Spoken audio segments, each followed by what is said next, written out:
Here with Super Bowl champion GM Jason Licht. He doesn't have his ring. I would have mine. And you say it's too heavy. Where you got that bad boy? I keep that in the house. When's the last time you looked at it?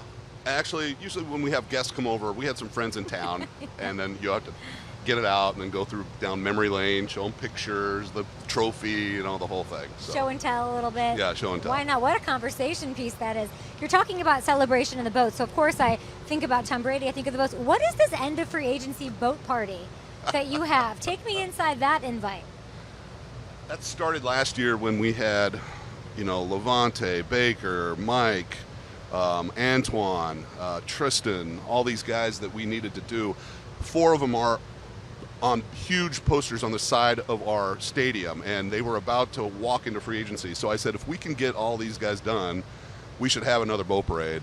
And that's amazing. So we did, and I took the people in my front office, a lot of them, we rented a boat and drove around in Tampa. Actually got some free agent deals done while we were on the boat, yeah. What do you mean? Well, I think we signed Ben Bredesen last year. We got the deal done while we were on the boat. So you're step into my office, the not cabin? with the player, but I have Mike Greenberg, Jackie Davidson with me, and they were talking to agents while we were on the boat. So I said, we got to do it again this year when we got done, and but we have to sign one player while we're on there. So, I got re-signed Sterling Shepard while I was on the boat. This is a boat trick that you have, Mr. Light. Right. I love this. Yeah. You mentioned Levante David. I'm not ready to live in a world where he's not in the league. Can we just keep him forever? I hope so. I mean, he's the face of our organization in terms of the type of player, but also the type of person that we want. It's phenomenal. You're picking at what, 19? 19, yeah. A lot of talk about looking for that Levante David replacement, which to me is like a sign that you guys are right there. That's like a embarrassment of riches, rich people problem pick, no? Yeah, I mean, there's a lot of ways we could go. We feel good about Levante, and we feel good about Sebastian Dennis too. So we're excited about our linebacker core. I had a bingo card for GMs and there's a lot of ways we can go. We're evaluating everything. We might go up. We might move back. We'll look into everything. What's important to you at this point in your career? Winning another Super Bowl. Yeah. Yeah. You're right there. I talk about it a lot with my kids. They were younger. They all remember it. But my youngest is 11 now, so he has vague memories of it. But I want them all to experience that, now. Again, obviously multiple times, but yeah, it's just a special moment for us. It's amazing. I gotta say, everything about the Buccaneers I like. I hope you hear some of the things that I'm such a champion of what you're doing, Coach Bowles, Baker Mayfield. I love Baker Mayfield. Top to bottom, it's great. And I don't think you get enough credit, and I have it right here. 5 straight years in the playoffs.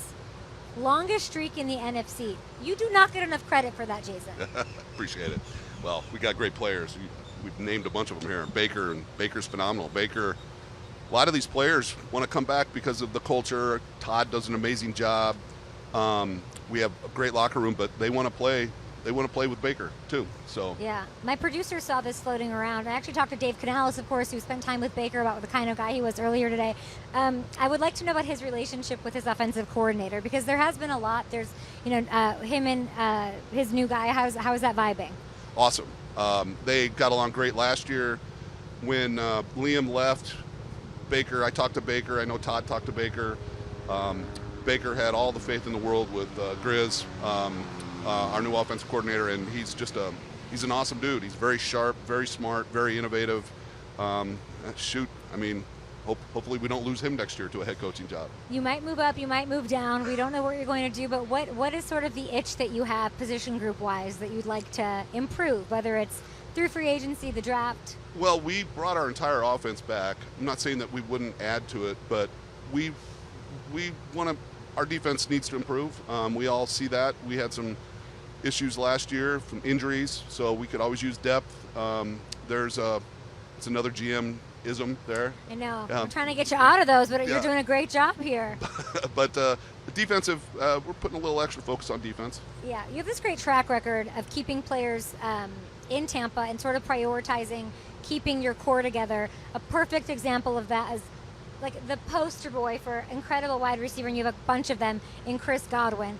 What does it say about the culture, top to bottom, that these guys want to be back there, that they want to be a part of the Buccaneers? Well, like I said a second ago, it starts with our head coach. We have a great culture. We've drafted phenomenal and signed phenomenal people. But everybody wants if we didn't have a good quarterback, these receivers wouldn't want to come back. And a quarterback that they want to play with. Let's go. So, you have to give him all the credit that we can for doing his part to keep these guys. Draft day. I want to know the snacks. Tell me the snacks, Jason. What are you eating? What are the must-haves?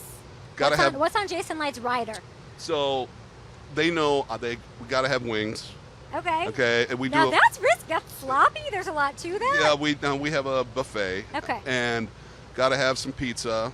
Got to have barbecue. All the bad food that you can think of. It's just I don't want any healthy stuff on draft day. So. Are you the calmest on draft day and more nerve-wracking going into it? Is it a calm, or is it that is the day primetime lights are shining? I actually have a calmness on draft day. I don't know what happens. I get we do the normal stressors leading up to it, but on draft day it's kind of feel like everything's done and we know what we're going to do and we have a plan if this happens, if this happens, if this happens. So I actually spend the morning taking my dog for a walk, my wife, hanging out in the backyard for a little bit. It's not what everybody thinks. The phone calls are being made they've been made or they start a couple hours before the draft. It's pretty relaxing. Favorite day of the year? Oh yeah, well, one of them, yeah. One of them, or winning the Super Bowl. Yeah, Bowl Parade Day was by far the best day ever in my life. What did we My not wife would see? say the same thing. We started with a boat. Well, let's end with a boat. We saw Tom, we saw Gronk. What did we not see on that boat? Don't tell me you did a deal on that Super Bowl boat. No, we did not. You did not see on my boat Bruce and Tom Moore smoking about 10 cigars and just taking it all in. Yeah. Well deserved. Yeah. And let's manifest that. And No next doubt. time I see you, let's have another Super Bowl ring to not have on your finger. Oh, let's do it. We appreciate it. Thank you, Mr. Light. We'll be back after this.